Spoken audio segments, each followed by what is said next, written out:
After wandering the desert for 40 years, the Israelites reached Canaan around 1250 BCE. Did they destroy the culture and inhabitants in Canaan as directed by God, or did they assimilate into that culture? Canaan features prominently in the Old Testament, which makes sense since the civilization still existed when the scripture was written. These passages begin with the creation of the universe by God, referred to as Yahweh in older editions, and describe a group of people who are the descendants of Abraham. God promised Abraham that he and his descendants would live in the promised land, known as Canaan. The Epistle to the Hebrews proclaims, "By faith he made his home in the promised land like a stranger in a foreign country. He lived in tents, as did Isaac and Jacob, who were heirs with him of the same promise." God chose Moses to lead his people from slavery and handed him the 10 Commandments and other rules under which the people were ordered to live. According to the Old Testament, these people are the Israelites. When the Israelites did not obey God's laws, they were cursed to wander the desert for 40 years. They reached Canaan shortly after the Bronze Age collapse. Initially, 12 spies were sent forth to scout the region, but 10 of them dwindled in their faith. 2 spies, Joshua and Caleb, were adamant about their ability to take the land. The Old Testament has several references to giants that dwelt in Canaan, known as Anakim. Joshua and Caleb massacred and drove the giants from the land, allowing safe passage for the Israelites to Canaan. The Old Testament tells how, around 587 BCE, the Israelites managed to conquer the Canaanites. When the neighboring peoples invaded, God decided to help the Israelites by appointing specific leaders, including Saul and David. David's son, Solomon, managed to expand the new Israel into a massive empire, but he worshipped the old Canaanite gods and was cursed. Upon his death, Israel was split between the kingdoms of Israel and Judah. The victory of the Israelites did not last, though, as the region came under attack from the Neo-Babylonian Empire. The city of Jerusalem fell after a siege that lasted between 18 and 30 months. By 586 BCE, a good portion of the kingdom was completely devastated and suffering from a poor economy and dwindling population. Eventually, the Israelites lost control of the Promised Land. According to Judeo-Christian scriptures, the Israelites angered God by worshiping the Canaanite deities rather than Him alone.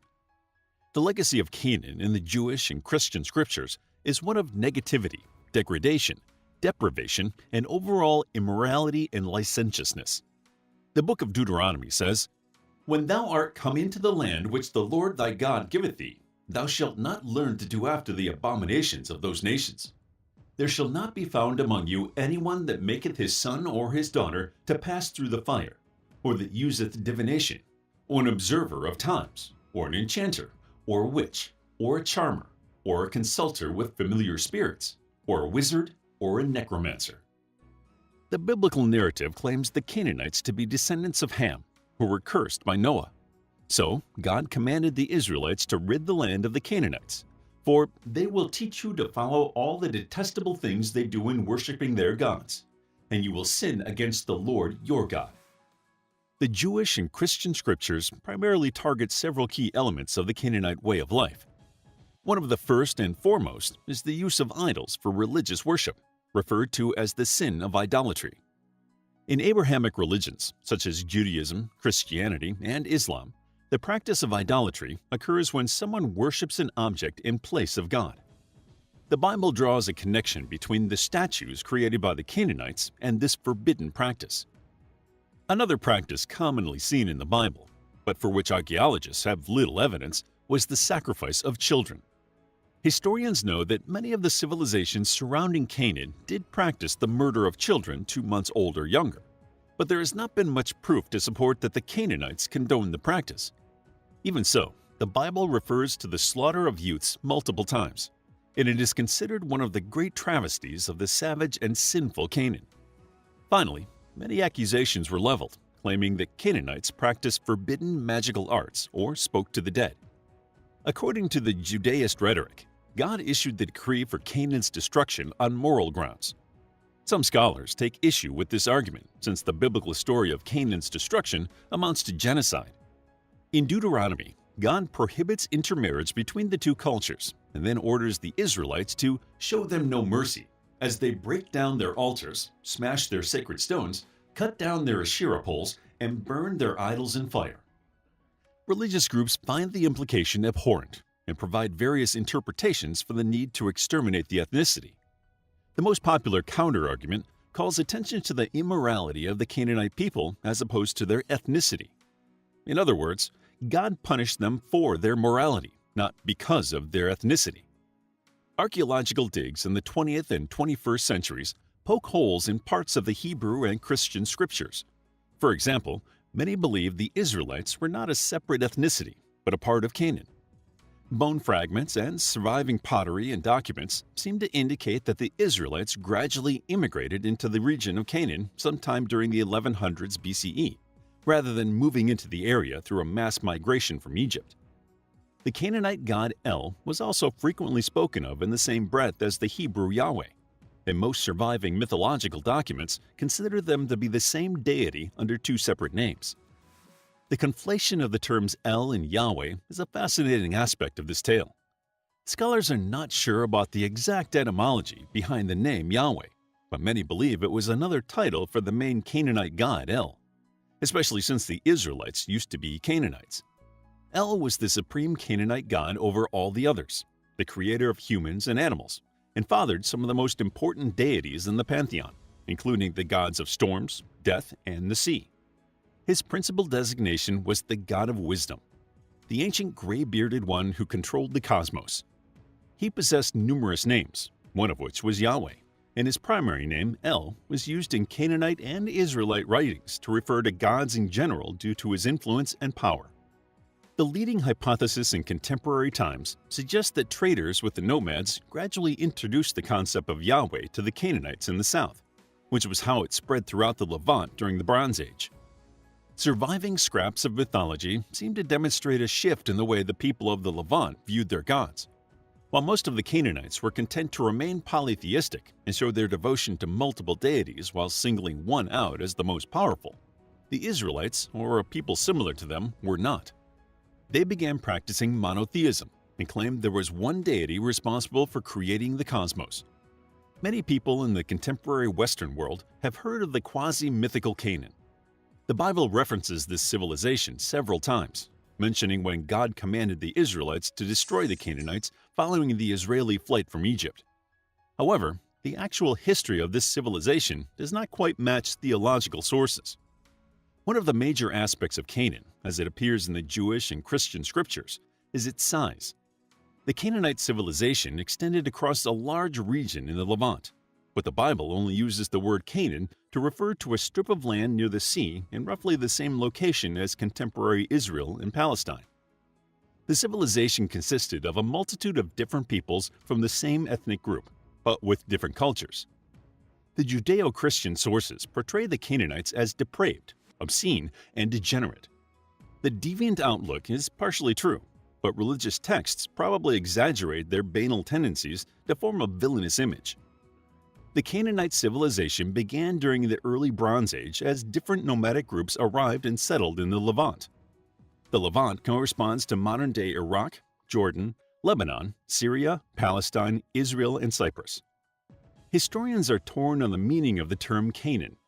Most contemporary scholars believe it refers to the Purple Land. The location and geography of Canaan are very suspect, as the primary sources are of theological nature: the Bible and the Torah. Recent research has painted a clearer picture of Canaan, extending it beyond the realms of the Jewish Holy Land. Proto-Canaanite settlements developed around 2100 BCE after the collapse of the Akkadian Empire, which allowed new settlements to spring up from its ruins. Yet, there is not much evidence to describe this civilization. Very little is known about Canaan from this period. As the settlements developed urban structures and trade routes, their interactions with their neighbors, like the Hittites and the Egyptians, evolved. The Levant region contained tin and copper deposits that attracted other empires and civilizations. Despite being of the same ethnicity, the Canaanite settlements developed unique cultures based on their proximity to different trading partners. Among these groups were the Phoenicians, Israelites, Ammonites, and Moabites. The expansionist and militaristic policies of the neighbors brought Canaanites under the control of foreign powers, most notably the Egyptians and later the Middle Assyrians. The Middle Assyrian Empire subjugated the Canaanites until the Bronze Age collapse.